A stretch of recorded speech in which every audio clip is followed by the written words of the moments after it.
morning. Actually, no, it's not morning anymore. You know what? It's just a really gloomy day here. And yeah, the light's a little weird. I had to use my studio lights, so I don't know. Color seems good and accurate on screen, so yeah, I guess it's fine. So, hi, welcome returning viewers and welcome new viewers. I appreciate you taking some time out of your day to watch my episode. Today's episode is going to be a bit of a regular episode content as well as a little bit of me, a retelling of what happened at EYF for me this, because I'm back from EYF now 4 days. Back from Scotland. I was there for 1 week. So I'm gonna intersperse some telling about Scotland. You've seen an intro already of the Royal Mile. That was just down the road from where the castle is. It was quite a gloomy day there too, stormy, but perfectly apt for Scotland spring weather, as well as for seeing a castle. Yeah, it was really fun. If you're not familiar, the Edinburgh Castle is completely a museum. I don't think, there may be offices there, but I don't think anybody lives there or stays overnight.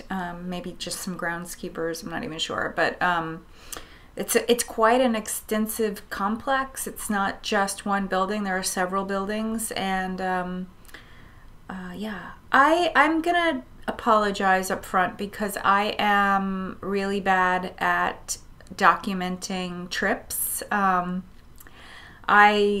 remember that I should be taking pictures every so often, so I don't take a lot of pictures. I'm really busy processing what I'm seeing and what I'm experiencing, and that prevents me from whipping out my camera and documenting. So I don't have a lot of pictures, but I'll intersperse a few in here. I took very little imagery and footage at EYF, at the actual festival.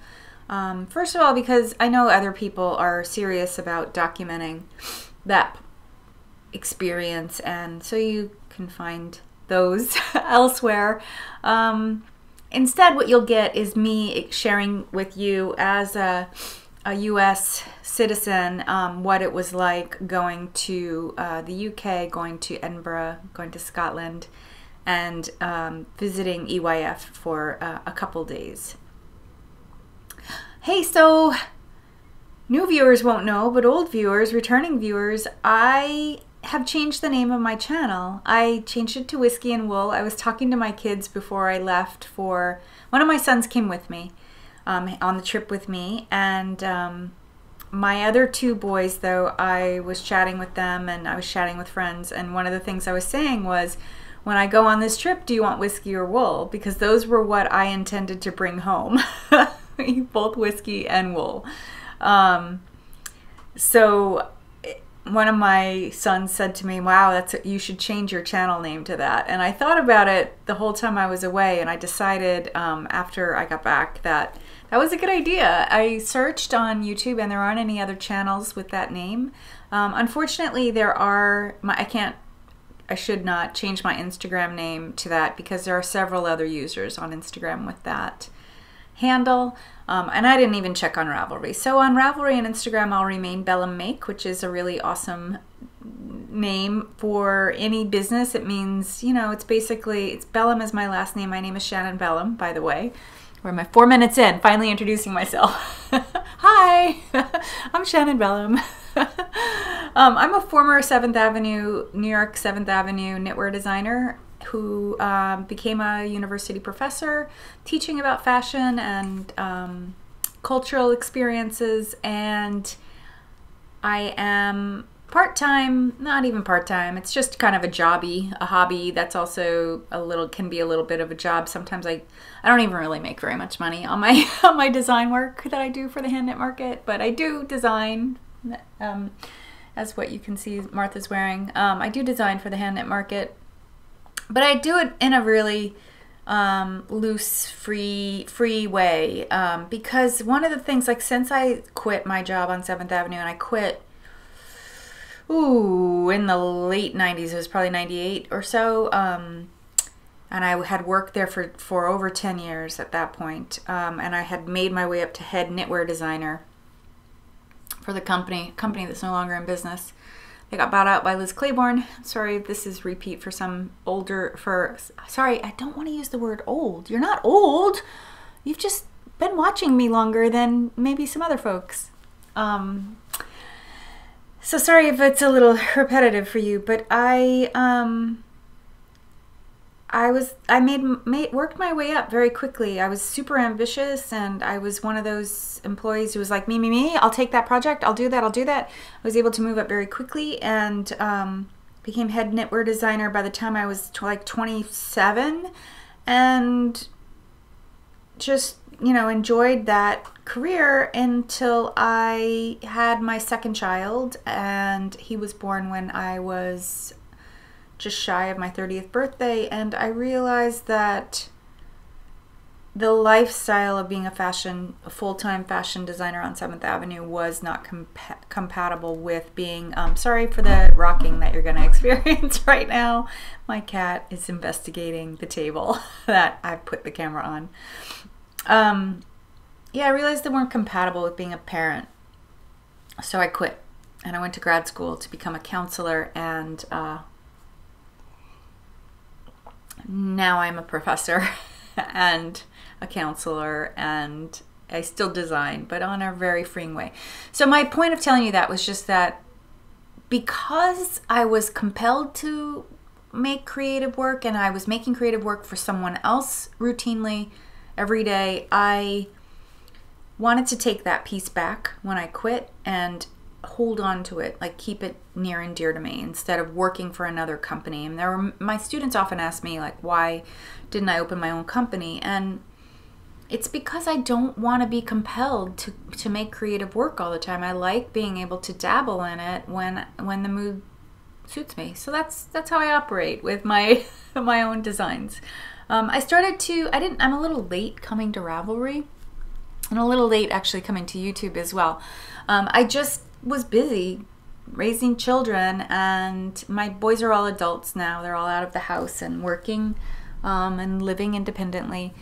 So that was when I started to look around to go back into what things that I had enjoyed before my life got busy taking care of them. And I've rediscovered knitting. I had always been knitting, but never to the degree that I am now. And I decided that maybe, hey, I should join Ravelry. So I joined Ravelry like only 2 years ago. Probably if I'd have realized that Ravelry existed and what a unique and awesome platform it is for makers, I would have jumped back into the knitwear market sooner. So now I'm late to the party. And it's so funny because when I worked in the garment industry full time, being late to the party really sucked. And that was something that, because you never wanted to be late to the party, because that meant you missed out on real dollars. And I guess my head goes there a little bit too. Like I'm a little sad that I haven't been able to make real dollars doing design work. It's become just something that I'm doing for the fun. For the fun of it. Okay, I'm gonna try not to be too rambly. This is actually my second time recording this video. The first time I recorded it, I had some tech issues. It went really well, but my computer just, I don't know what happened. It didn't save the whole file. I thought it did. I processed it. I threw out my raw footage because I'm trying to keep the memory as free as possible on my laptop, and threw out the raw footage, and that before I realized that the computer did not fully process the video, and so I ruined it. Boom. So I'm doing this again, second time around. Try not to make it so long. Yeah, Okay, so who am I? I am a university professor. I am a mom of 3 adult boys. One is married, two are faux twins, one's a foster son. Actually, in reality, I didn't give birth to him. That's what I always say. I didn't give birth to him, but he's my son.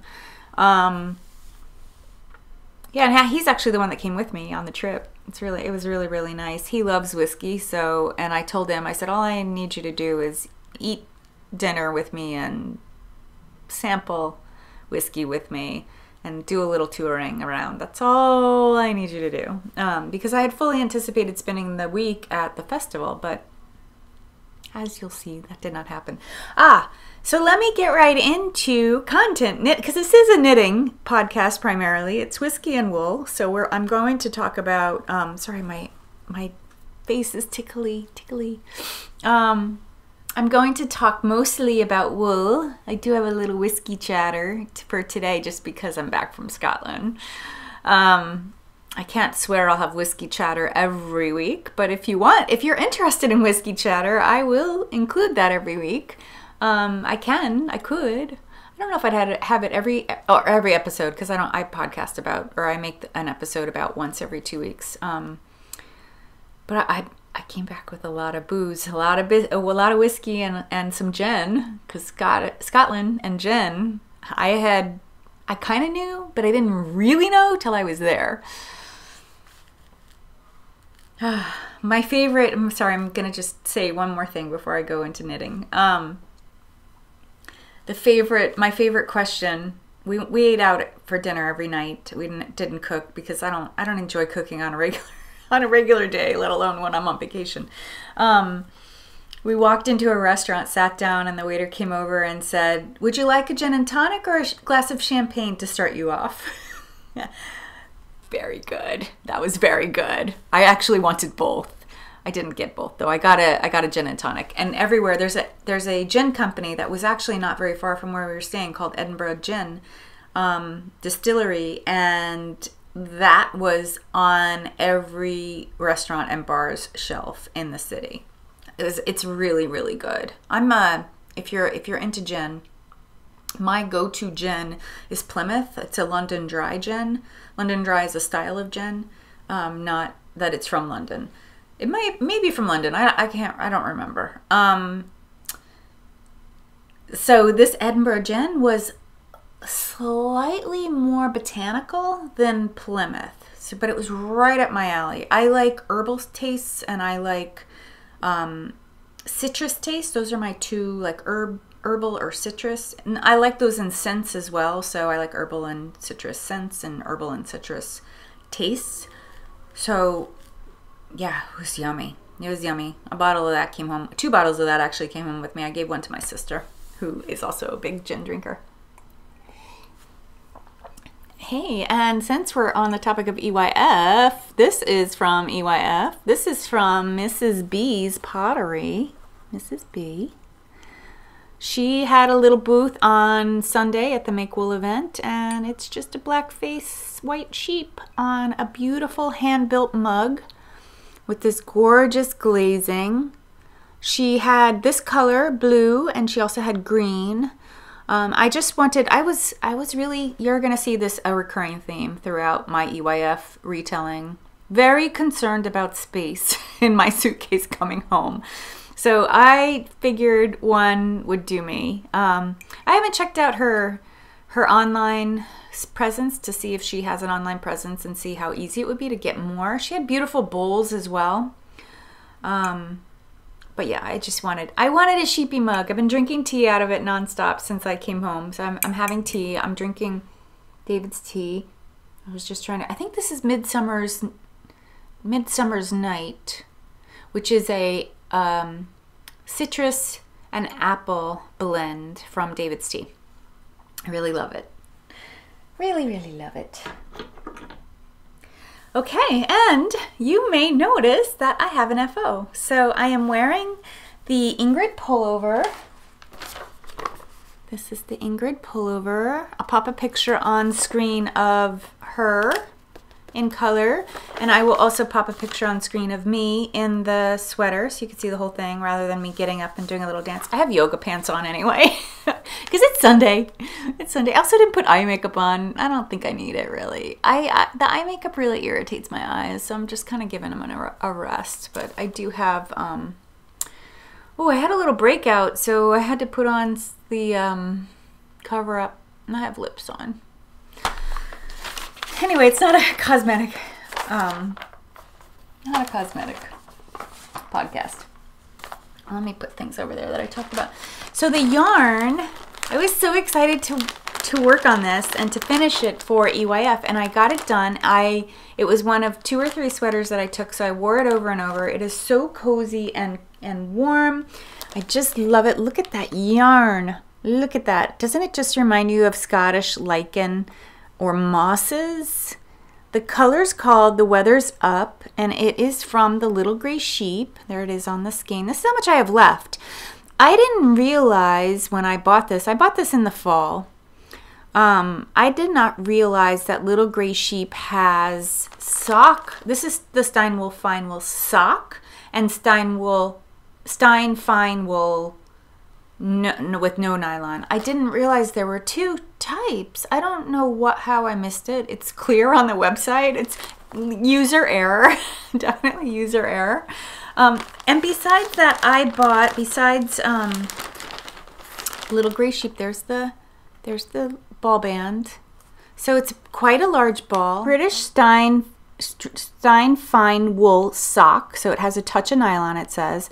430 meters, about 100 grams. So I bought 3 skeins of it. Am I in focus? Yes. Okay. Sorry about the crinkling. I have put all my wool in bags already because, as I said, I filmed yesterday and that I ruined that file. So yeah, you're gonna hear a little crinkling in this episode. Besides this beautiful color, The Weather's Up, I also bought a little mini set, and it was 5 colors. I completely used up the dark green in the sweater. I had maybe like 12 inches left, and I had these 3 colors left plus yellow. I've got the yellow set up in another project over there, so I don't have it out, but I have this much left of the other minis that in the mini set that I got. And I think this, I didn't keep the ball band. It's not here either. Yeah, I think this is 100%. These are 100% wool, and they seem a wee bit thicker. And when I went to catalog them on Ravelry, they came up as a sport weight, but it knitted quite fine with the sock. I have so much of the sock left. Oh, sorry, everything's rolling around. As I said, I had 3 skeins left. And I mean, I had bought 3 skeins. This is how much I have left. This is about 85% of the skein, so I have quite a lot. Yeah, so this is my FO for this episode. I'm super excited about it. And you may be wondering what Martha's wearing. Martha is my mannequin. She is my size. Martha is wearing, I wanted to just show the sweater one more time because the pattern launched. So the pattern launched just before I went to EYF. It was on for 20% off, but don't worry if you missed that and you didn't know about the sweater. I will be doing another 20% off promotion of all my patterns next weekend, April 5th and 6th and 7th, I think, or it might be the 4th, 5th, and 6th. No, I think it's the 5th, 6th, and 7th. Because it's New Jersey Wool Walk week or weekend. So, and I will be working at not working, I'll be doing a trunk show at my local yarn shop, Knit Tapestry, in Waldwick, New Jersey. So if you're around, if you are in the area and and are participating in the New Jersey Wool Walk, I will be there with my designs, including this one, for you to try on and maybe purchase yarn. I think there's going to be an indie dyer there too. I believe it's Molly Girl. I have to go back and check. If I'm wrong, I'll put the info on the screen. So I believe it's Molly Girl. Indie Dyer will have a trunk show going on at the same time. So it'll be Saturday. I'll probably be there, I think from 10 to 2 is what Nancy told me, but I need to check with her. But If you want to know more, there's information in her newsletter, so just go to her website and sign up for that, and she'll have all the details there.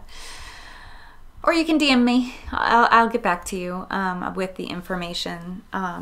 So anyway, I fell in love with this yarn. Even though it was the sock, I shouldn't say even though.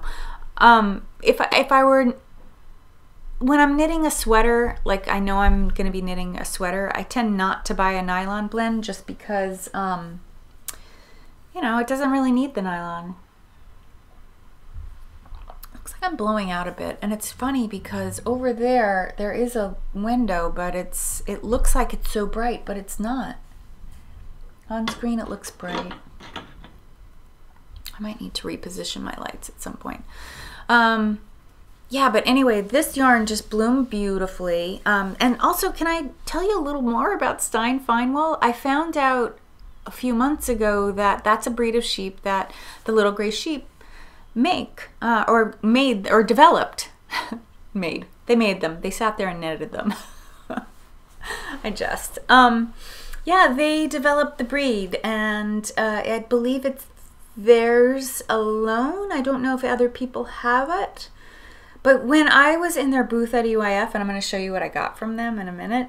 When I was in their booth at EYF, I got to squeeze and touch all of the different ones, and this wool was just to die for. So soft and supple, and I was so happy to be able to show Emma my sweater. I wore this on the first day, on Thursday, when I went to the festival. She just loved seeing it. Oh, and I wanted to show you the pattern up close. Yeah, look at that. Doesn't it look so pretty? Isabell Kraemer is my favorite designer. Her and Joji Locatelli, those are the two that I'd probably make anything they developed or they designed. I have another Isabell Kraemer on the needles, and I have a couple planned. I love the way she writes the pattern. I love her aesthetic. And I love the way that the fit is. The fit is always, it's understandable to me. I don't always understand other designers' fits, but I understand Isabell Kraemer's fit. Okay, let me finish whips. So this pattern, sorry I didn't finish telling you about it. This is New York Laneway. This is one of my new design. It is my newest design, published just a week ago. I love it. This is my favorite. I'm so proud of this. It's my favorite design that I've made so far. It's a top-down knit. You start up here and go down. You do a little bit of short row shaping to get the shoulder, and you knit it you knit it all in one piece. So you start with one back, and then you link the other. You do the other back. You connect them. Then you do the fronts, attach the fronts. So you'll attach the fronts from here and knit down and do some neck shaping. So you do half one front, half the other, then they link, and then it's all one piece. And then once you get to the armhole, you're knitting in the round, all the way in the round. The yarn that I chose to design the pattern out of is Clinton Hill Cashmere. It's beautiful. It's so beautiful, soft, drapey, warm.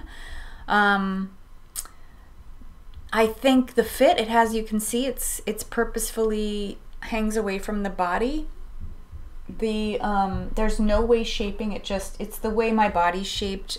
That's what makes it look like there's waist shaping, but there's actually no waist shaping. It's all increases. You start doing your increases at the bottom of your bra band. So wherever your bra band is, you would start to do waist increases, and that's what gives you this beautiful drape and shape. Yeah, I really, really, really love it. You're going to hear more about it as I talk to you about my EYF stuff, because I bought some yarn that is going to end up being 2 more of these. It's so flattering. I mean, I have a big bust line and a small waist, but even if you were not a big busted person, this would just look amazing on you. This would look amazing on Isabell Kraemer. I think she should make one. I'm going to tell her. Just kidding. But yeah, I give you the instructions on how to place the stripes. I give you the instructions on how to make it shorter or longer. I give you the instructions on how to do the increases and where to place them. Yeah, and I think I did it in, if I remember right, it's 6 or 7 sizes. And believe it or not, this one has, I believe it's about 6 inches of positive ease. So if you can see, I can really pinch in here. This is the issue with being a big busted person, is that even with positive ease, it doesn't show. I mean, I would probably have to use like 20 inches of positive ease, and it would have to be a stiff fabric for it not to look like there's negative ease, because when you have big boobs, they just make everything look like there's negative ease when there isn't. Oh joy, the joy, the pain, really. So yeah, that is my announcement on my pattern. Look at me, I'm almost 30 minutes in and I haven't even talked about my whips. Are you ready for whips? Not designs of mine. I do have a couple things planned. Tempted to make a video where I just tell you about all my plans. What does Dunderknit call that? Knitting vicariously. All my vicarious knitting. All right, so the next pattern I'm going to, my whip that is closest to being done is this right here. This is the Donna pullover by Josée Paquin. She's a French knitwear designer. I am knitting, I've got to knit a couple more, I was going to say a couple more inches. I don't think it's that much. I think it's more like an inch, inch and a half more in pink, and then I do the shirt tail hem. For some reason I don't have the pattern sheet with me, so I'll just have to put a picture on screen of what the pattern's supposed to look like. I did one mod, which I can show you best this way. The one modification I did was I was supposed to do 10 rows here, and I did 12. So I did 12, 12, and then you add 2 rows for each of the rest of this. Is that giving away the pattern? I don't think so. So yeah, and this is, let me tell you about the yarns. The yarns are an MCN blend. The pink, the beautiful, beautiful soft pink that I'm using, it's like a ballet pink. It's very accurate on screen. Is from Sweet Sparrow Yarns. It is her MCN base in the colorway Queenie. So MCN Merino Cashmere Nylon 80-10-10. I bought 3 skeins of this, and I used about 1/3 or so skein in another project, but I have plenty left. This is how much I have left. This is almost a full skein. I started it about maybe an inch back in the pattern, and it just has to make it through the stripes. So you can see that the sleeves are predominantly yellow, and there are pink stripes that go through it, while the body is predominantly pink with yellow striping going through it. The yellow, my beautiful yellow, it's much brighter. Wait, let me see if I can get the color accurate. It's so golden colored compared to what you're seeing on, almost like an acid yellow, just shy of neon actually. And so you're not really getting the full, maybe that is close to it. You can see how the camera, the lens is flaring around that color, but it's because it's close to neon. It is another MCN base from Baah Yarn. It's her Savannah base. Again, 400 yard put up, 80 superwash, 10 cashmere, and 10% nylon in the color Lemonade. Don't know if she makes these anymore. I had bought these yarns 2 years ago, and I had planned to use them for a design I was working on, and I just didn't feel the design. I tried for 2 springs to get through it, because these colors just scream spring to me. I just couldn't get through it, so I ended up frogging it in last fall, and I cast this on just to see how it worked in October, and then it sat there because I thought, this is a spring knit, not a fall knit.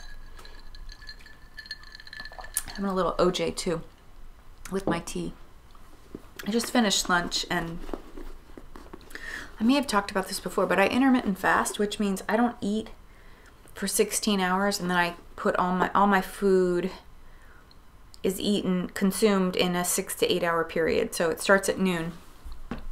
It is afternoon, so now I'm calorie loading so that I don't eat later. I actually think everyone over 50 should intermittent fast because I think it's the way to keep your body fit and keep your body from putting weight on. Putting that middle-age spread. It's a way to combat middle-age spread. That works for me anyway. Okay, it's not a dieting podcast. It's a knitting podcast. My second whip, and this is actually a new cast on. I think I just talked about this yarn in my last episode. This is the Elton Cardigan, and I know you're not really seeing it too well. It's hard to show because it is, I guess I could whip it on to Martha.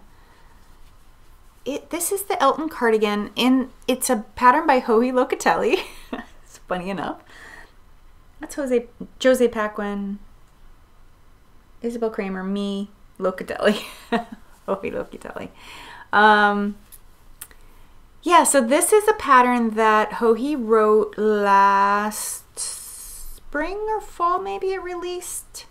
It's not been released long. The Donna pullover was released in 2014, so it's been out a while. It's been out over 4 years. But this pattern is meant to be a stripe. I've made it before. It's a striping of 4 rows of wool with 4 rows of kid silk mohair. And I decided to just do a solid sweaters with no striping because I had gotten this yarn from Cat Sandwich Fibers. It's just this beautiful, it's called Garden Tea Party. It's just a gorgeous, creamy base color with flecks of turquoise and pink and purple and gold and black, and it's just gorgeous, so gorgeous, and such a joy to knit. Every single time I hit a section that's got a lot of turquoise in it, like that, or those pink speckles, oh my goodness, I'm like, look how pretty, so pretty. The yarn is just amazing. I love the way, let me just see if I could show you this up close. Look at those speckles, look at that speckling. I think you can see it. Yeah, so Cat Sandwich Fibers, she is a not too far from me. She's in New Jersey. She's a great follow on Instagram. That's her label, bright hot pink. She just did a trunk show in New York City over the weekend, actually. I'm not sure exactly where in Jersey she lives. This is her glitzy base. I don't know if the camera's going to focus on it, so I'll just read it to you. It is the glitzy base, which is a 438 yard put up of 2-ply, 100 grams, 75 superwash merino, 20% nylon, and 5% gold selena. Oh, that's interesting. So there, I knew there was selena, but I thought it was silver. I could have sworn it was silver, but she says it's gold in her label. I don't know if you'll see it. It's super subtle. So if you are into like subtle sparkle, I know it's unusual for me because if you're a returning viewer, look at those colors. You can see it there a little bit, right? If you're a returning viewer, you know I frequently say I'm not a sparkle girl, but I just loved this color, and it just said spring to me. Let's see if I could show you how far I am. All right, so that's how long it is. I've got I think I have about 4 more inches to knit, and this is just really lovely. You knit back and forth. I guess you could do it in the round and steek it if you wanted, but I don't mind purling because I'm a English style knitter. I'm a thrower. Throw it. I knit very fast, and I purl very fast, so it doesn't bother me. Anyway, where was I going with this? Oh, so very easy, meditative, mindless, potato chippy knitting. So I ended up casting this on, and I don't even think I was down to where the sleeve split was before I left.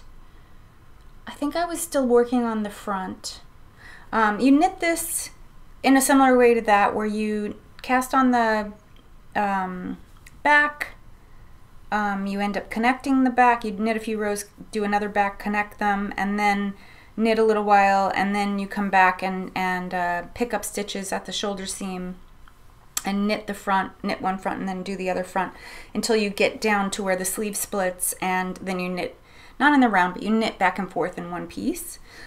So I wasn't even to that point before I left for my trip to Scotland, but I ended up knitting almost 100% on this. I brought both of these works in progress with me, but I ended up knitting almost 100% on this sweater because it was so mindless, where the Donna pullover I had to keep count of the rows so that I knew when to stripe in the yellow. So though I had that one further along, I ended up doing less work on it just because this was easy. I actually think I knit nearly all of this. This is where the split for the sleeve is, on the plane coming home. We had a very, very long flight coming home. I didn't even tell you that part. My plane got canceled.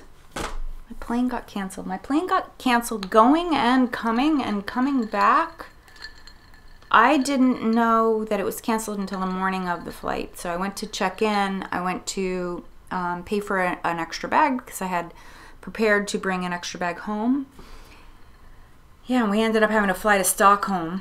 I had a direct flight from Edinburgh to New York, and I had to fly to Stockholm instead, and then from Stockholm fly home. And that's an 8.5-hour flight if you've never done the flight from Stockholm to New York. It was not fun. It was very stiff afterwards. Where are we time-wise? Oh, not too bad. That's all my in-progress work and my finished object and my announcement about New York Laneway. Let's get into EYF and my stacquisitions. I have a lot to show you, so I'm going to try to keep this moving without too many tangents and digressions. Okay, so I ended up, so EYF for me, this well, I've never been, so this is my first time. So you're going to get my perspective of it. I had bought tickets for every day, so I did not have tickets for any of the fringe events. So I didn't have tickets to the Kaylee, I didn't have tickets to the Knit Night, I didn't have tickets to, I did have a ticket for Make Wool. I did not, I had bought a class for Sunday afternoon, so I did not buy a ticket for the John Arbon talk on spinning, and I did not buy a ticket, though that would have been really good. I wished I'd been able to go to that.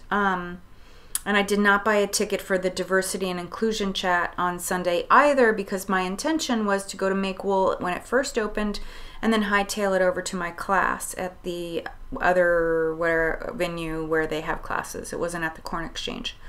About 5 or 6 days ahead of my trip, I found out that my class was canceled, and I was given a full refund for the class. They were really good about that, full refund.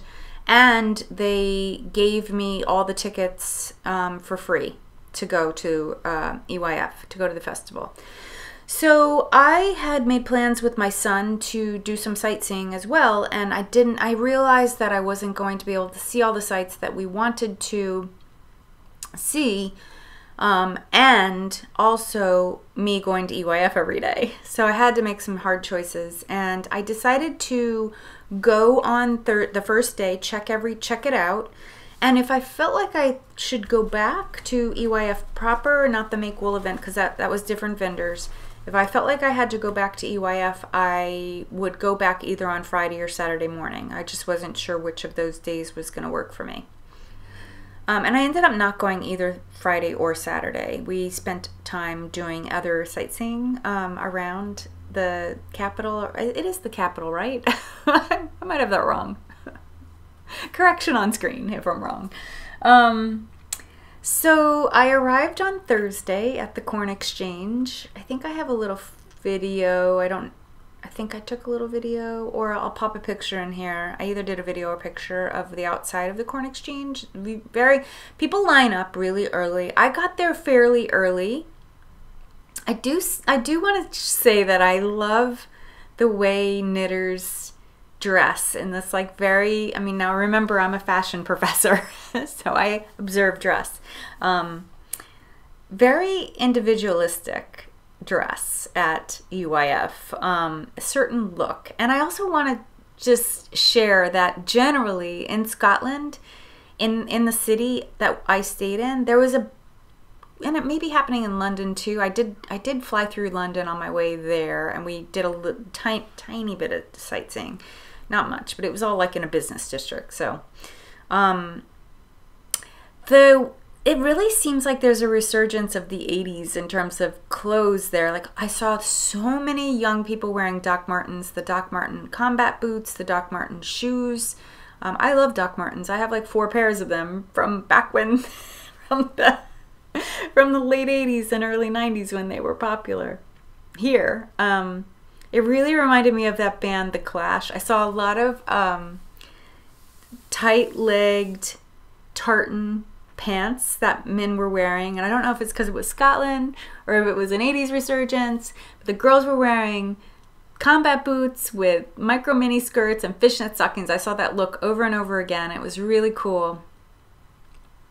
I wished I wasn't so enmeshed in the process of of just enjoying the sights and managed to tell myself to take my camera out and take some pictures. It would have been cool to put like a side by side of these young women in their micro minis with their fishnet stockings and their big boots on.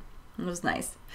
But anyway, I do love the way knitters dress. I do love the individuality that comes through in the way that they dress. So that was cool to see from afar, to see in the distance the bright colors and the really cool dress. A lot of Doc Martens in the knit world too. Doc Marten combat boots, I have noticed of late.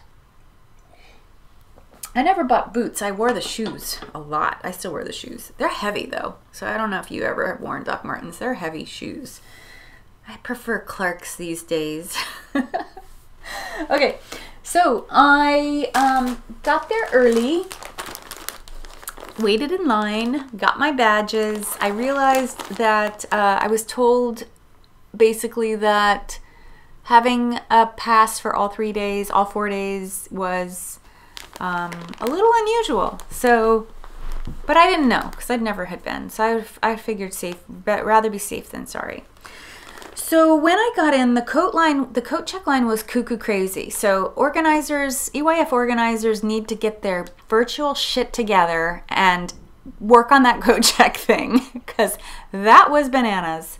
I ended up not checking a coat. I had a fleece, like it was fairly warm on Thursday, so I just had a zipper fleece jacket that I had brought from home, and I wore that over this sweater. And I ended up just rolling that up and putting it into my shopper. I used, all my trip, I used this lovely wool shopper from Twig and Horn. Twig and Horn is a shop in Maine. It's really cool. This is a really cool shopper. It's got it's canvas lined and it has some pockets and stuff. So I put an umbrella in here and an extra charger for my battery, and a little knit bag, one of my whips, and yeah, that was and a water bottle. That was what I carried in that, and then I had a little crossbody handbag that I carried everything else in, and that worked for me. And then I just ended up rolling up my jacket and putting it in there rather than checking it because the coat check line was huge.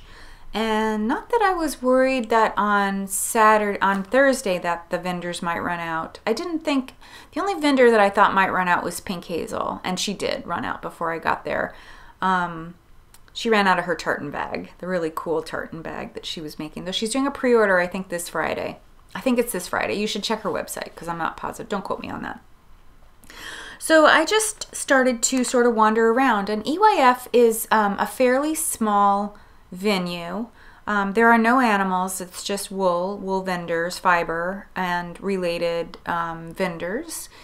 There were a bunch of rooms. There's a lot of food. There's food on site that you could get. There were a lot of breakfast foods in the morning: coffee, tea, water, wine, beer, champagne, all of that served right there. So that was super convenient.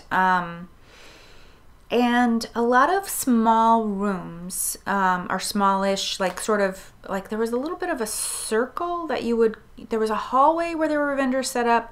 There was a larger room where there were rows and rows of vendors, which I'll put some pictures in here of that. And then there was another room that maybe that was the old Podcasters Lounge. There's no Podcasters Lounge anymore. There was a small little meeting area, and then around the outside of it were more vendors, but there was like tables and chairs that were full the entire time I was there. It was like tables, like, what do they call it? Banquet style tables. So like a long row of tables and chairs in there. And that room was kind of dark. It was black, if I recall, with low lighting, but the booths were lit up.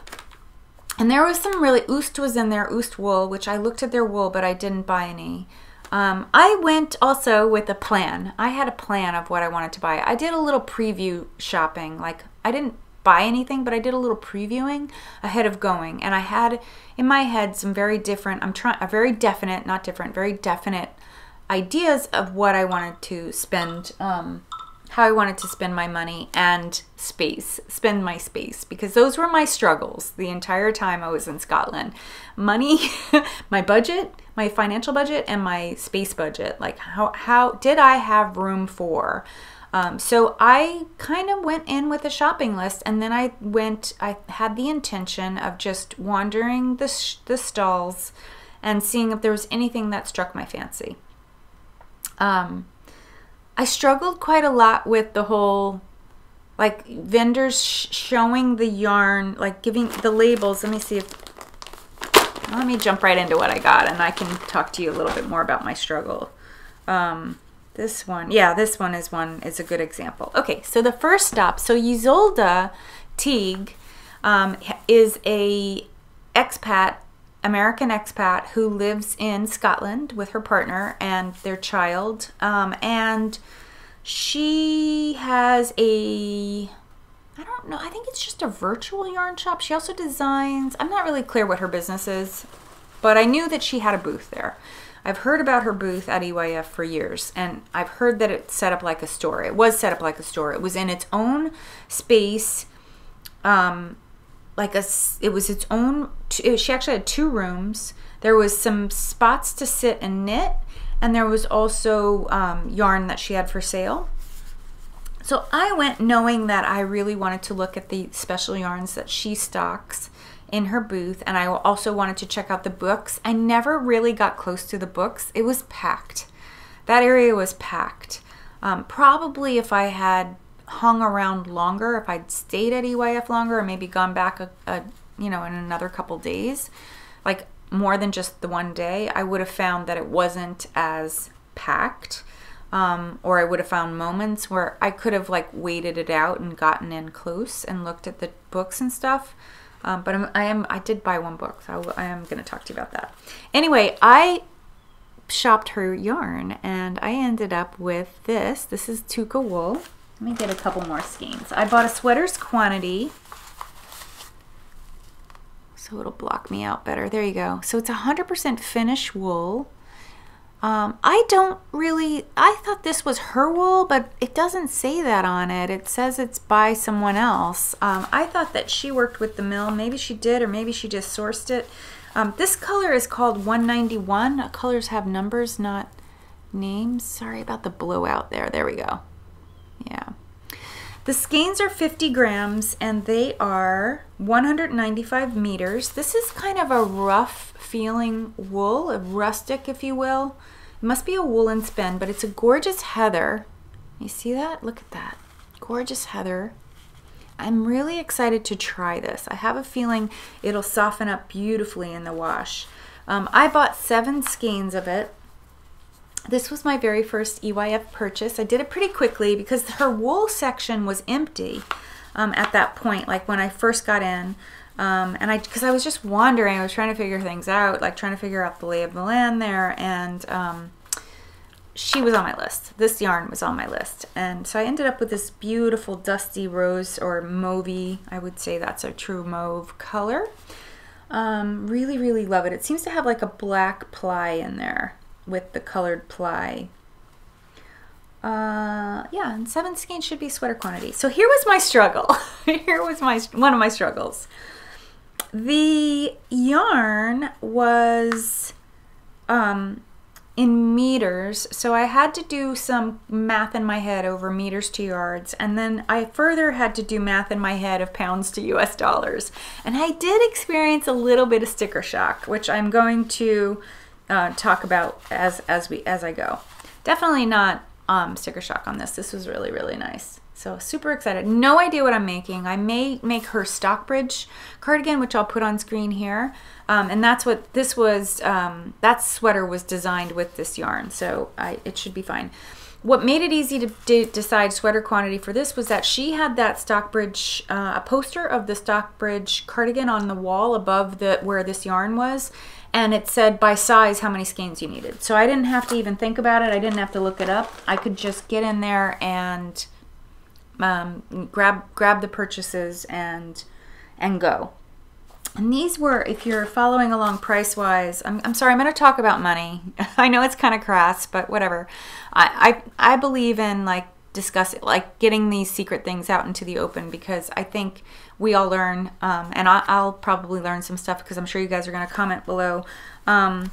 These were $8 a pound, or sorry, 8 pounds a dollar, 8 pounds of skein, 8 pounds of skein.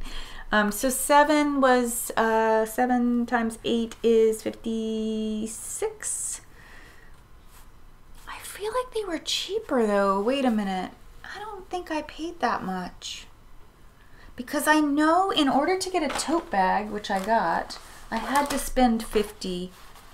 I had to cross over. So I got a Wool and Books, Isolde.com tote bag. I had to spend 50 pounds, and I don't think I spent. The woman who checked me out said, you didn't quite spend 50 pounds.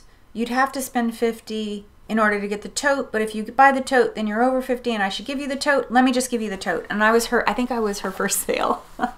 So anyway, that was cool, because I ended up using the tote for more of my purchases, since my shopper that I brought was kind of full with my regular stuff. So after that, I found my way into the big room where all of the booths, most of the booths were set up in a row. If you've ever been to like any Vogue Knitting Live, it's similar. This was much, much smaller than Vogue Knitting Live New York, which I've been to several times. So I just wandered through until I found things that were of interest, and my next purchase was Little Grey Sheep. So I got to show, as I said before, I got to show Emma my sweater. And it was while I was in her booth that I realized there was Stein Fine Wool Sock and Stein Fine 4-ply. So I ended up buying some Stein Fine Wool 4-ply, which is 100% wool. The meterage is less. So instead of being 400 something, this is 330. So, but 3 skeins, I think I'm still okay. And you'll never guess the name of this. Isn't this beautiful? It is a little dusty from sitting out on my bed, but it's called Squidding Pasta, but it's this gorgeous teal color. Look, that's a true representation. It's a nice tonal teal. I got 3 skeins, which should be plenty. And besides that, I did the same thing that I did for this sweater. I don't know if, I won't make this pattern again, but some other pattern. I got a little mini kit, there you go, of complementary greens. In fact, this one looks a lot like the one that I am wearing. I also thought that besides those going quite well together, I thought that this would also match quite nicely with this. So if I needed more meterage to make a sweater, I could do some sort of combo, maybe some color blocking or striping with what I have left of this. Yeah, love this. This turned out to be my most expensive purchase, this Little Grey Sheep. But it was still less than ordering online and having it shipped here. I spent more on the wool for this sweater than I did on that wool. But nevertheless, that was my most expensive purchase. I believe it was. Yeah, definitely my most expensive. I was also struggling a bit with the pounds to dollars, and not only that, actually this next thing is a good example to use for this. I've struggled with the VAT, the VAT. So when you order something from the UK or from Europe, you get, as an American, you get a discount it on the price because you're not paying VAT, but then you end up, usually what that VAT ends up translating, like that money that you're saving on the VAT becomes your shipping cost instead. So, and I can give you a real world example to that. So I really wanted a needle case from Pink Hazel. I was sort of secretly hoping that besides a needle case, I would also be able to get a tartan bag, but they were, by the time, like, so that booth was bananas. This is the needle case I bought. So I found my needle case that I bought from her maybe a year and a half ago was, is overflowing. You know what? I'm going to change the lighting, so I'll come back in 1 second. So anyway, back to Pink Hazel. So my needle pouch that I bought from her is really out of control, and I didn't have a favorite needle type. Now I do. So I have Chow-Goose, so I wanted a case just to put my Chow-Goose in, and then I'm gonna have another case that has everything else in them. And then I also have numbers of my sizes of needles. I really need 2 cases for the sizes. So this is now my 3rd needle case. I bought a 4th one when I came back. So that's how this is a real world example of VAT minus VAT equals shipping. So this was priced at, I think these are the exact same costs that are on her website, more or less. So 52 euro for this needle case and 47 pounds. We do US dollars to get a better exchange euro to dollar than we do pounds to dollars. So that might be an accurate, I'm sure it's an accurate euro to pounds, but I do better if I can buy in euro than if I can buy in pounds. Like, so that ends up being like $62 and 47 pounds is $62, but 52 euro is like $60. So does that make sense? So that this is like a $60 purchase for me. But if you subtract the VAT, it would be like minus $5 or $6, but then that would become shipping costs if I was going to be getting it shipped here. It would be more than that. Her shipping costs are really, really high. So I bought a needle case when I got home. I decided that I wanted a better double point needle case. So I have a double point needle case that is too short for some of the double point needles I have. And so what happens is that the flap at the top ends up, it's not from her, it was from a different vendor that I got many years ago. The top ends up like staying open and the needles fall out. So I decided that I'm going to use that case for my rarely used bamboo circular needles, and then I'm going to get, I got a new double point needle case from her, and I got a I have another circular needle case from her. This is my 2nd circular needle case, so I'll be organizing my needles soon. Anyway, that double point needle case was 45 euro at the show. I paid about 36 euro once she took the VAT off when I ordered it, but I paid 20 euro to have it shipped. So I probably paid a little more than I would have if I had realized that a new double point needle case was in order for my collection of needles while I was there. She had plenty of needle cases and she was restocking every day, and she had more tartan bags she was bringing in on Friday, but I didn't want to go back on the off chance that I might get a tartan bag. She made it sound like it would be very tough, because the people were about, that was the busiest booth in the morning, and she was right near the entrance, so people entered and beelined to her booth, and it was about 4 people deep of a lot of give me, and I realized that I didn't really know exactly what I wanted. Like, I didn't have a particular print in mind or anything like that. I needed time to look, so I just decided I was okay not getting a tartan bag. It was fine. It was fine. Oh, I also got from her, I think I have it over here. Yes. No. I gotta go back, circle back to these old. I bought her pens. She was offering 2 pens. Come on, guy. Yeah, her little sewing machine in navy. She also has it in turquoise, but she didn't have those there. And the penguin, the pink hazel penguin. So I just really, really love those because I've been sewing more lately, and not this winter, but I'll be sewing again in the spring. So this was the book that I bought that I saw in Isolde's booth, but I ended up buying it when I got home because I just didn't want to travel back with books. I'm very excited to check this out. I am going to be teaching a class on feminism this fall, and I thought I just love that.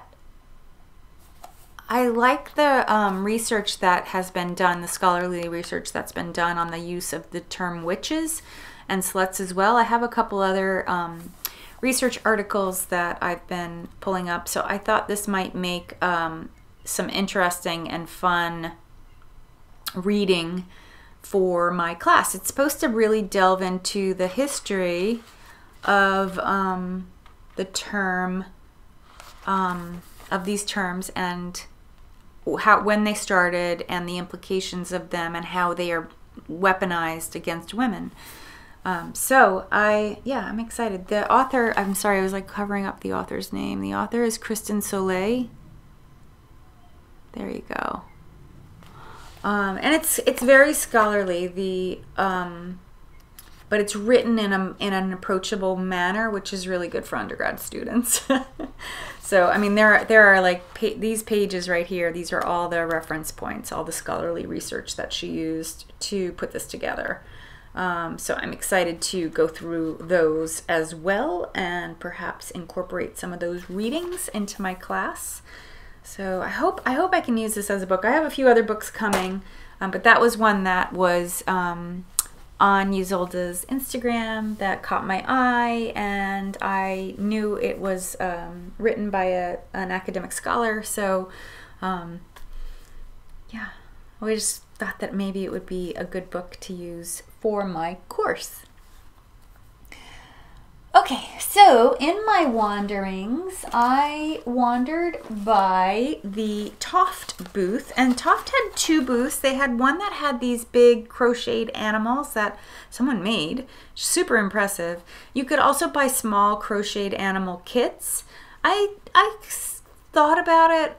Again, it was a little bit of a sticker shock thing. Like, I mean, when I started to think, I can't remember what they were. I want to say they were around 25 or 30 pounds, which in dollars, so you're basically adding 40% to whenever you see a pound number. So in dollars, that was like 40, 30, almost like 40 bucks, $40. If it's $30, 30 pounds, it's about 40, 41, $42. For a little crochet animal, just to have a souvenir, I just couldn't pull the trigger. Wah wah. But I did fall in love with these little things. These are 100% alpaca fur pop-on, snap-on pom-poms for hats. And they had them displayed with a bunch of black and white hats. And this is actually a free pattern that I got with purchase. The Portobello hat. So imagine that they had these displayed with the colored pom-poms on top. So cute, so cute. And I also got with purchase this cute little canvas project bag, which I would definitely be putting to use. But I love that these were real fur, like natural fur, without having caused any animal pain or suffering.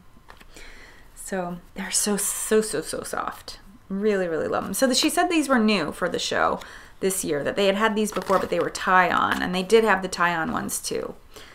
These weren't terribly expensive. The hardest thing about them was, the most difficult part of buying them was choosing which colors, because I really wanted all of them. But I don't make that many hats. I make hats around Christmas time typically.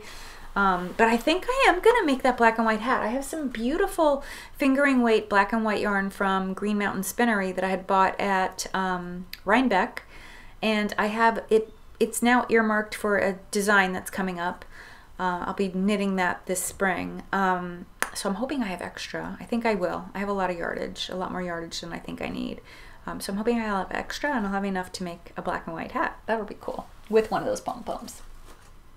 Okay, moving on, moving on. I said I would go fast.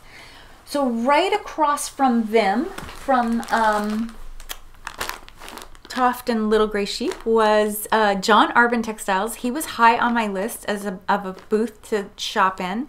He'd been teasing online these yarns that he was calling cocktails. So they were named after, it was 5 or 6 colors named after cocktails. I'll put some pictures here from his Instagram feed. And the yarn sounded sumptuous. It sounded really, really beautiful and definitely worth a peek. And I purchased. So I peeked and purchased. I bought 4 skeins, a sweater's quantity of White Russian. So there he had gin and tonic, slow gin. So this is with the label. It says cocktails. It's a sport weight yarn. Let me block my face and maybe it'll focus. A sport weight yarn. It is 60% dyed Corridel, 30% natural gray alpaca, and 10% A1 mulberry silk. The yardage, meterage, because no yardage, 100 grams, 320 meters. So that should be plenty for a sweater. The sweater that I actually went to EYF with a sport weight sweater on my mind without really knowing what yarn I was planning to make out of it. And when I saw this, I immediately realized that this yarn and that pattern were a match made. So I decided to buy a nice neutral color. The gin and tonic was gorgeous. It was the green in the picture. It was the green one. The other one that I considered was a blue one, which I think was dark and stormy. I think that was dark and stormy. I think the purpley one was slow gin. I don't remember what the orangey one was. A rum drink, I think. And this was White Russian. So I didn't pick it based. I don't like White Russians. I don't really drink White Russians. I like whiskey, which I'm going to show you soon, and gin. I like those, and yeah, gin and tonic would have been nice, but I already had this green sweater. By then I had bought the green yarn from the other green yarn from Little Grey Sheep, and I just wanted something. I wanted a nice neutral to show off this pattern, which I don't know why I'm not telling you what it is. Probably because I don't know. It's called For My Friend, and it's by Junko Hakamoto.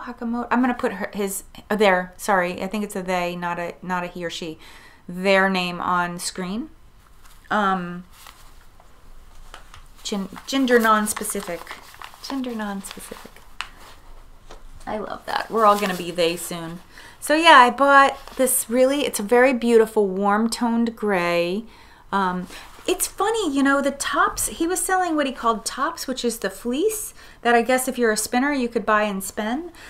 He was selling the tops too, and the tops had a lot more color dimension in it than it does once it's spun, so I found that rather interesting. But I'm really looking forward to knitting this sweater. I think it's going to be really amazing. Probably get it cast on sometime in probably May is my guess. So what else did I? Ooh, in my wanderings, I wandered by what I assume must be a tradition for regular EYF attendees. This booth called Textile Garden that featured a bunch of really interesting buttons. So, and there's their website. There's their website.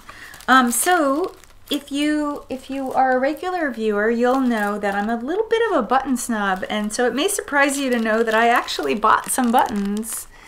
So I got these, let's see if you can see them well. I got these cute dragonfly buttons. I have no plans for any of these buttons. I bought these beautiful little swallow buttons. Sorry about the glare there. There you go. Cute swallow buttons.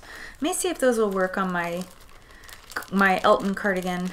And then I bought these little beetles and this other like sort of mosaic looking button. I was short a bag, so I just went with that. So yeah, that was a fun purchase. Expensive, but fun. I think all those buttons cost me around 20 pounds. So it was a little like, again, you know, it was hard not to say, oh, it's just 20 pounds, like just a $20 bill, but at 20 pounds is about almost $30. So hard to not, it was hard to remember. I had to do the math. And I was using a credit card for a US-based bank credit card for all my purchases, most of my purchases. I had a small amount of cash on me. So I was using that, which gives me a better exchange rate than if I had gotten cash. Okay, so moving on, I went wandering further and found the Stephen and Penelope booth. I went to purchase, see how I'm doing on time. There we go. Okay, not too bad. I went to purchase some West wool, and I bought the Tandem, which is the DK base. This yarn, I gotta be honest, when I found out that Stephen West was coming out with his own wool, I just expected that it was going to be like some cliched celebrity yarn and I was not expecting to want it or like it. But what happened was I caught an Instagram live that he did where he talked about it, and it turns out it's breed specific. So it is Falkland, 90% Falkland Merino and 10% Textile, and it's really soft. It has a wonderful hand. It seems to knit up nice. They had some swatches. And I was in the market for some bright colors that I could knit into a version of this sweater right here. And West Wool it did the trick. It did the trick. So I will now be making a new version of New York Laneway out of this rather, it's non-superwash, so rather traditional wool.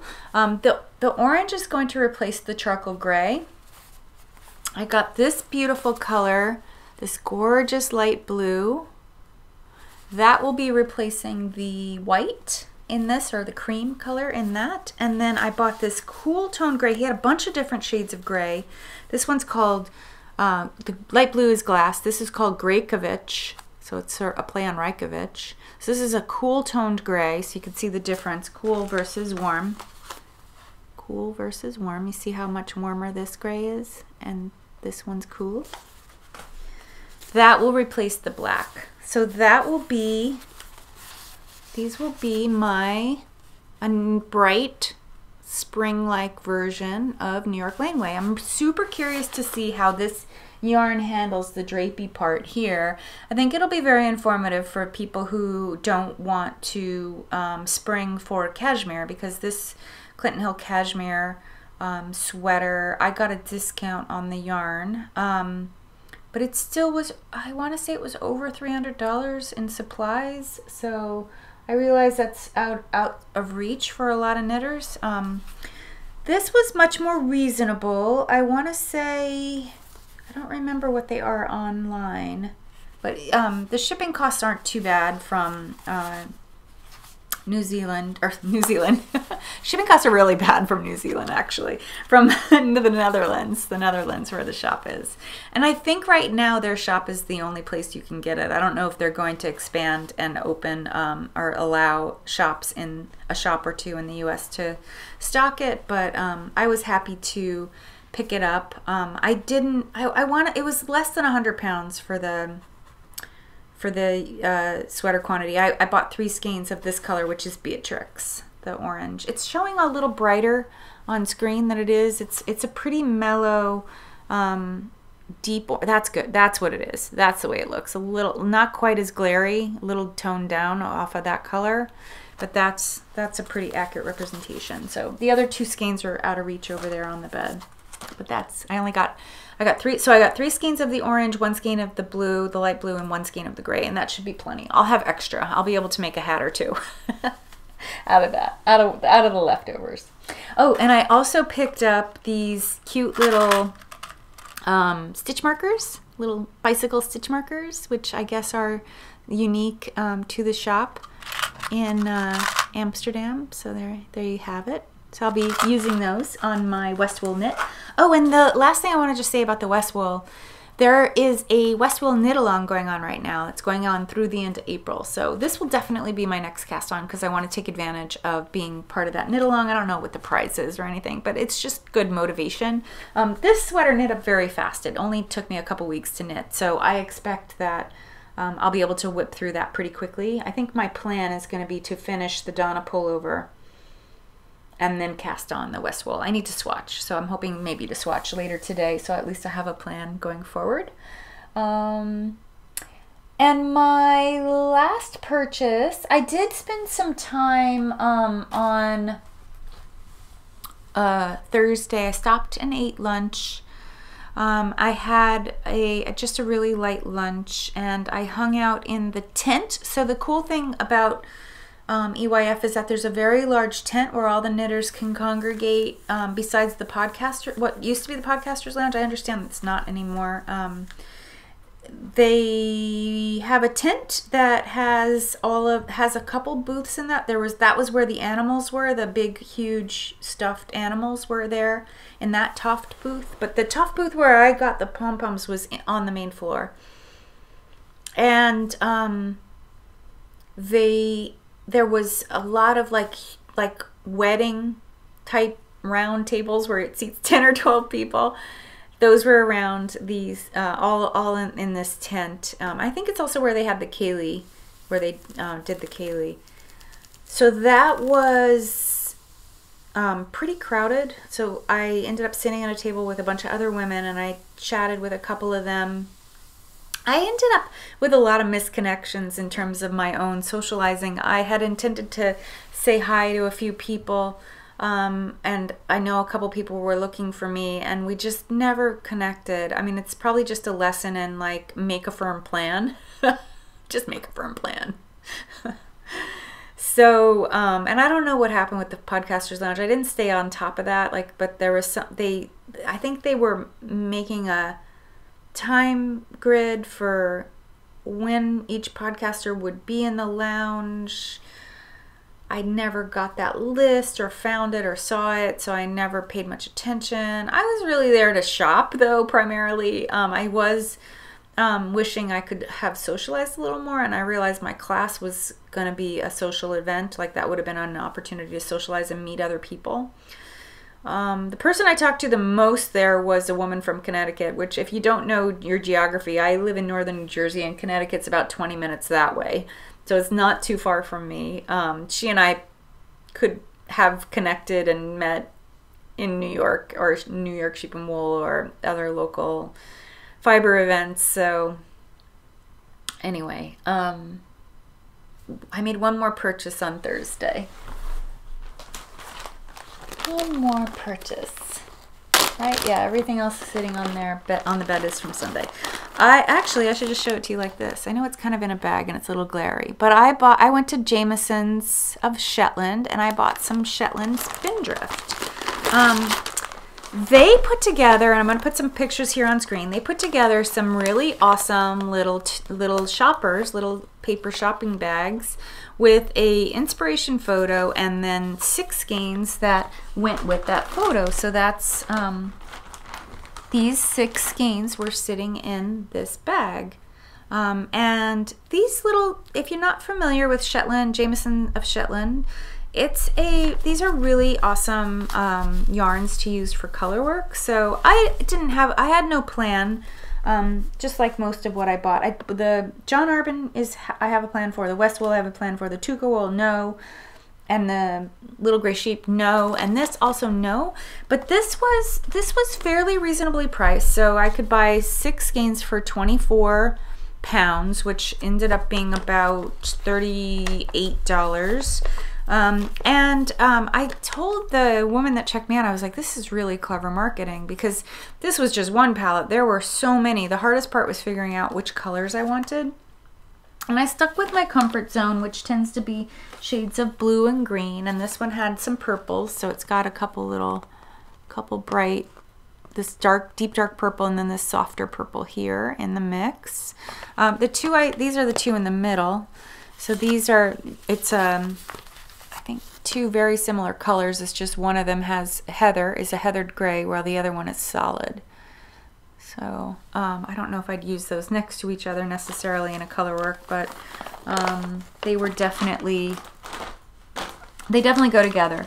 So I just picked those up just because I felt like I should bring some home to play around with, and I figured I'd be able to put it with something else. So yeah, so so I was back probably in my flat by about 3 p.m. or so. Did we go out? I can't remember. I know we went out to dinner. I don't remember what else we'd seen. We did 2 walking tours. There were actually, that's what we ended up doing that night. We went and did a walking tour. We did a ghost walking tour. It was actually called the Dark Side of Edinburgh, and we learned a lot. And I also did the real Mary King Close walking tour, where they take you through old homes that have been preserved, like 17th century homes that had been preserved. Apparently the close, so a close in Scotland, I'll try to put a picture up here, is a very narrow street that is not meant for cars, but it's a pedestrian street, and off of it would be homes. Very, very tall. She said they were 8 to 16 story tall homes. And as they built each floor, the alleyway got narrower and narrower as they went higher up. So the buildings were sort of built in a crooked way, which sounds frightening, actually. But it ended up like really reducing the amount of light the more that they built up in the close. And this close supposedly was closed up because they had to build, they built a parliament, not the parliament building, and a financial exchange building, the Royal Financial Exchange building, a government building anyway, on top of it. So they had to get all of that close ended up being underground, so all the residents had to leave, but they were allowed to work there. So there was a working crafts, like a woodcraft workshop there up until the 1920s, I want to say. Like, so somebody who owned that property used it as a workshop for couple hundred years after it was no longer livable, no longer considered livable. So we learned a lot about 17th century life on that tour. And on our Dark Side tour, that was an outside tour, outdoor tour. We walked all around Carlton Hill and on the Royal Mile, and we learned a lot about some of the gruesome side. So it seems like the Scottish people in Edinburgh really embrace sort of a lot of the deep, dark, gruesome side of life. I mean, that city's been there a long time, so we learned quite a lot by doing the Mary King Close tour and doing the Dark Side tour and doing the castle. We learned a lot about Edinburgh history and Scottish history. It was really, really cool. On Saturday, we did a whiskey tour. That was super fun. I'll put some clips in here of the countryside. We did a day trip where we were in a party bus, essentially, and we went to 2 distilleries and had lunch at a really cool little local pub that was on Loch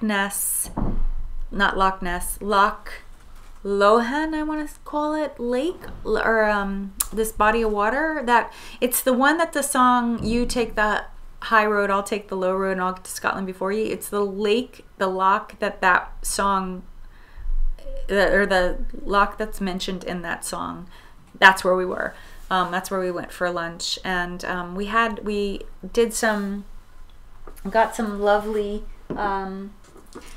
whiskeys while we were out. This is from one of the distilleries that we went to. It's called Deanston, and this is a very special bottle available only at the distillery. It is, there's all the info there. It says sherry butt, which means that it was aged in a sherry oak cask that had been used for sherry. What else does it say on here? It tells us that it was put into the cask in 2004, and it tells us the number and who the worker that filled it. I was allowed to sample these. These were very expensive, these tiny little bottles. I bought some big bottles too of other whiskeys, which I'll share on later episodes. But these little bottles were, I want to say they were 35 pounds each, so this was very dear. And I have a second one that's a different set of criteria, but I was allowed to sample them before I purchased, and I loved the idea that it was a little bit of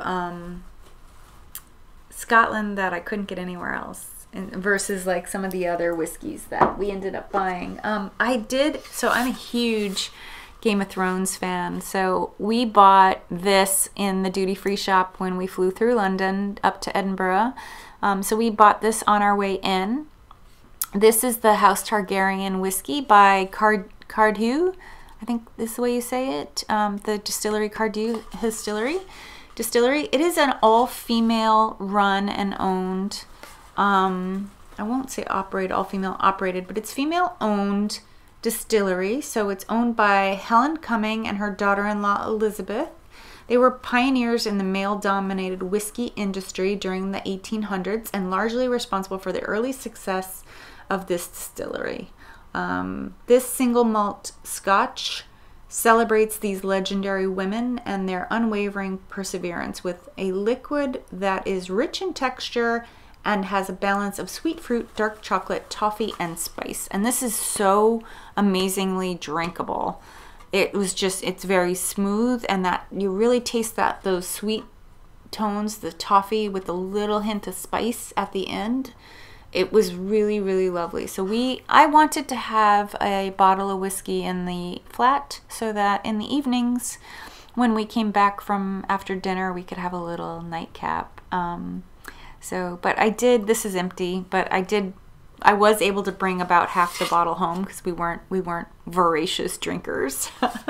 So yeah, super cool. So if you're not familiar, the Game of Thrones whiskeys, right now are all, yeah, it's focusing on my face or on Martha.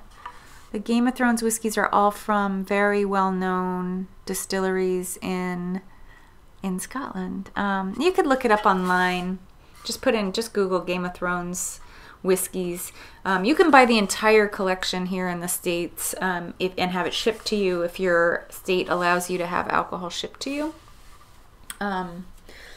This was a really delightful one though, and not very expensive. It was, so whiskey prices, what I found in Scotland was that whiskey prices were the same as here. So I did buy one bottle that I know is about $60 here, and it was 60 pounds there. So that means I was probably spending about $75 or $78 there, but I really wanted it, and I didn't want to have to fool with trying to find it here. So that was a little bit of a bummer. This is about a $35 bottle here. It was about 32 pounds, so I was actually spending more. That whole VAT thing really is, it really throws off the pricing. I was able to get VAT back though on my purchase at Deanston. So what you do if you've traveled to the UK or the EU and you're being charged VAT on big purchases like something like this that you're clearly bringing back home, you ask them for a VAT refund slip, and you can get back up to, so they charge anywhere from like 18 to 20% VAT. You get back the VAT, half of the VAT cost. So I spent at Deanston Distillery, I want to say I spent around £100, and I was charged, no, it was a little more than that, but I was charged about $18 VAT, and I'm getting most of that back. So you get this form, the vendor gives you, when you make the purchase, you get a extra long receipt where you fill out your passport and where you live and blah, blah, blah, how you want the money back, credit card, refund, or mailed check or whatever. And you get it. You get the money. So I am going to end up getting about, and I want to say it's somewhere in the $50 to $60 range back in taxes that I paid, that I don't have to pay because I don't live there and I wasn't planning on consuming these things there. You can't get VAT back on a hotel room or on any money or any food that you buy, but you can with bigger purchases. So like a lot of the bigger purchases I made, you can't. There was nobody at the EYF though that was doing that. Like none of the yarn vendors were offering that, and I didn't know about it the first day I was there. And by the second day that I was there, I was buying from all very small vendors, that very small farmhouse wools that I wasn't sure I'd be able to get. Oh, this is getting quite long, quite long. Okay, I'm gonna wrap it up. I'm gonna tell you about Sunday, and then we'll be done. So on Sunday was Make Wool. So Make Wool was a smaller, they had closed off the big room, and there was just the big hallway. That was where most of the vendors were. There was a few people in the tent where the big round wedding tables, style tables were, and there was Isolde's shop, and then the podcaster lounge area, the former podcaster lounge, that area had a few vendors in it. But these were all different people. Other than Isolde and John Arbon, everyone else was brand new. Oh, and Katie Greenbean is a illustrator and artist who I'll talk to. I bought something from her, so I'll talk to you about her. She was there too. So again, I pre-shopped this event ahead of going because I didn't want to spend too much time. I realized and recognized that these were very small farms and or mills that wouldn't have a lot of selection, and if I wanted sweaters quantity, which is always my go-to, I needed to have a plan. I couldn't spend too much time browsing and then going back and expecting that the yarn that I had seen while I was browsing would still be there. So I had my eye on a couple different yarns, and this was one of them that I ended up getting. It's called Lammermuir Wool. It's grown with love in Scotland. The 4 is for 4-ply. It's so soft. Oh my goodness. This is going to make such a supple, soft sweater. It's made out of a blend of Shetland and Romney. Fingering weight, of course. It's 430 yards, 400 meters. So I bought 3 skeins because I knew that would be a sweater's quantity. And my thought was that, you know what? Before I went, I was like, oh, I could get some Shetland that goes with this Shetland, and that could be a colorwork sweater. And so what I found with some of the smaller vendors is that they tend to sell the more natural sheep colors. So they'll sell like a natural color, a couple shades of gray and a couple shades of brown. And so there wasn't a lot of dyeing. A couple of them did dye. There was another vendor that was, I want to say it's Hankshaw Yarns, that I was really eyeing up her yarn, but there was no sweaters quantity by the time I got there. But she had some beautiful yarns. There was this one called Oatmeal, which I may stock her online and see if I can manage to get my hands on it. This vendor does have an online website that she said she's trying to. I chatted with her for a while, and she said that she was trying to get better with her social media. She asked that I and whoever was purchasing to tag her so that she can see what it is you're making with her yarn.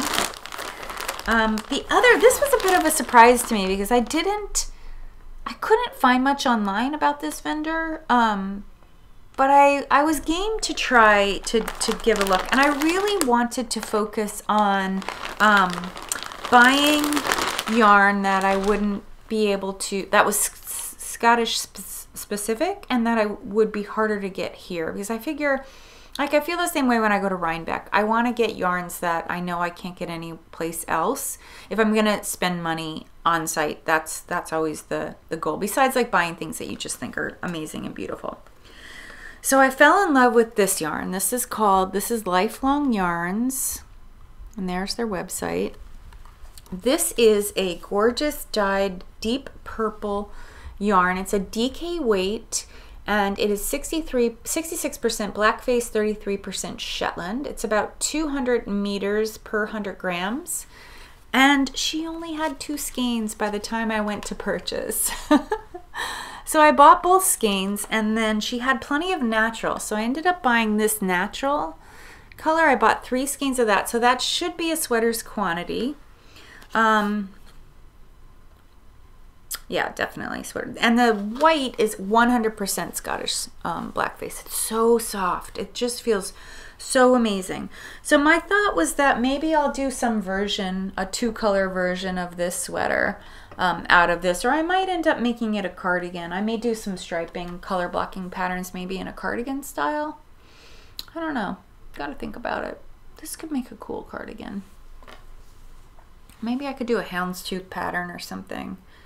I don't know. I think if I start doing color work with this, like in a carry the color along kind of way, I'm going to end up using more than if I do some sort of striping or color block pattern, and I don't know if I have enough yarn. So I wanted to make sure. One of the things that I really wanted to do was make sure that I wasn't buying single skeins of things, buying things that would go with other things.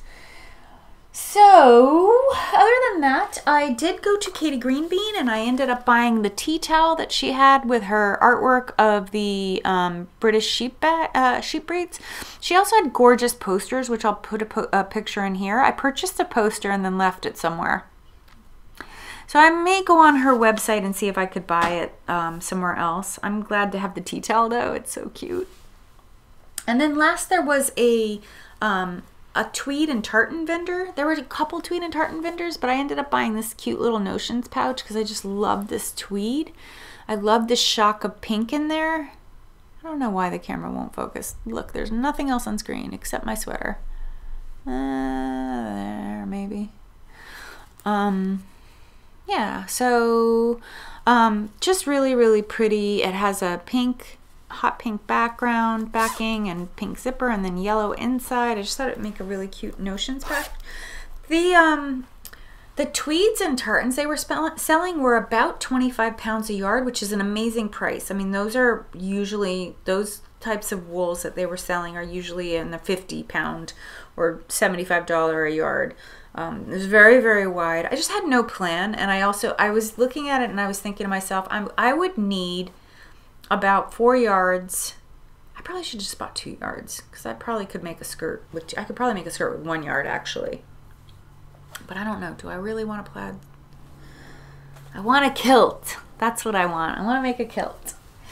I bought a little swag, a little EYF swag. I bought the rainbow hat pin, and I bought a patch with the rainbow sheep. Oh, I didn't finish telling you about my sticker shock story. I didn't tell you my sticker shock story.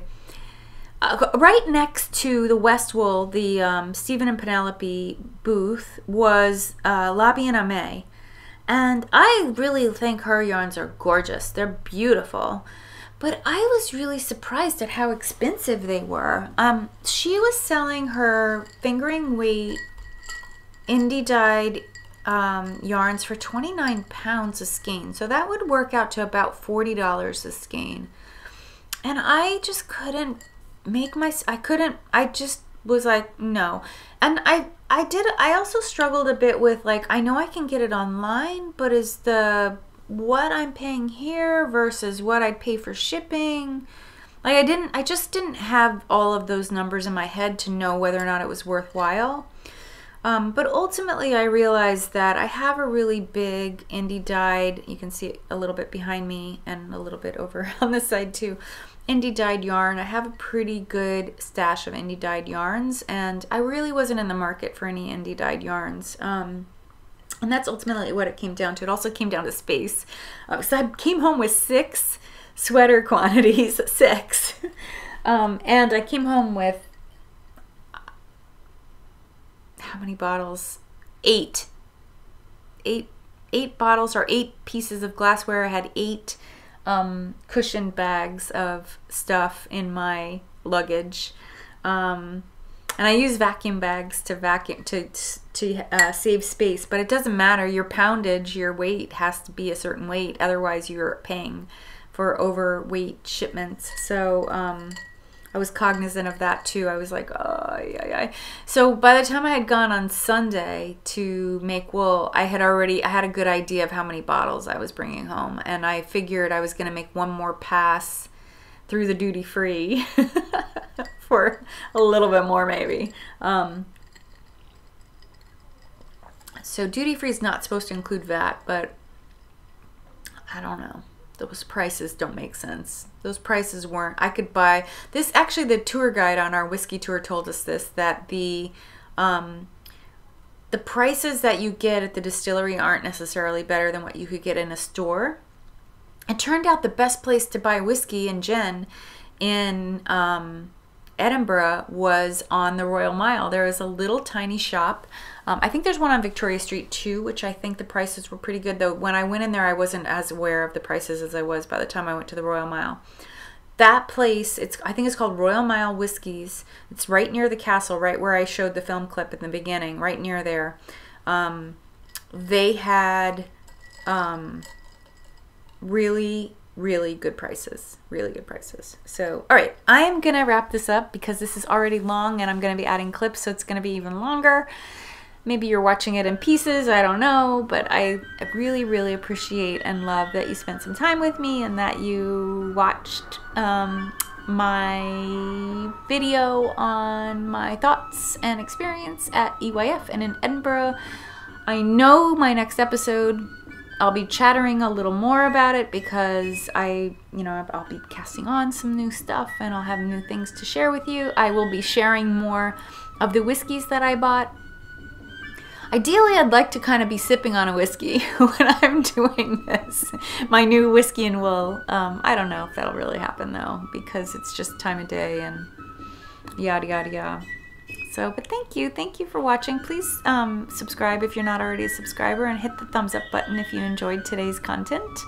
And I will be back in your living room and in your life in a couple weeks' time. Thank you. Bye.